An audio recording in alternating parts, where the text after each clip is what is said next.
अरे भाई मैं ये ईंट चुरा के लाया हूँ, इस ईंट को तुम अपने पास रख लो। अरे भाई मैं क्या करूँगा इस ईंट का? जो भी मेरे बारे में यहाँ पे पूछना है तुम उसके सिर में ईंट मार देना। ठीक है भाई।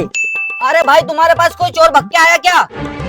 अरे भाई तूने उसको जान से मार दिया, जल्दी से दुकान छोड़ के भाग जा वरना तुझे पुलिस पकड़ के ले जाएगी। अरे भाई तू जल्दी भाग जा, तब तक मैं लाश को ठिकाने लगा के आता हूँ।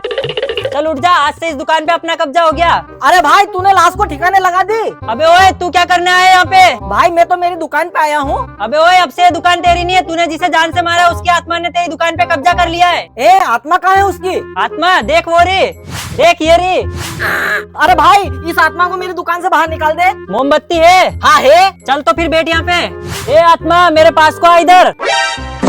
ए आत्मा बता यहाँ से जाने का क्या लेगी तू? एक गिलास खून। अबे मैं इसके लिए एक गिलास खून कहाँ से लेके आऊँ? अबे ये है तो सही खून। अबे ये तो पैसे हैं। अबे ये पैसे नहीं है, खून है खून, इसको मैं ऐसे करके पीऊंगा। अबे भाई ये कैसी आत्मा है?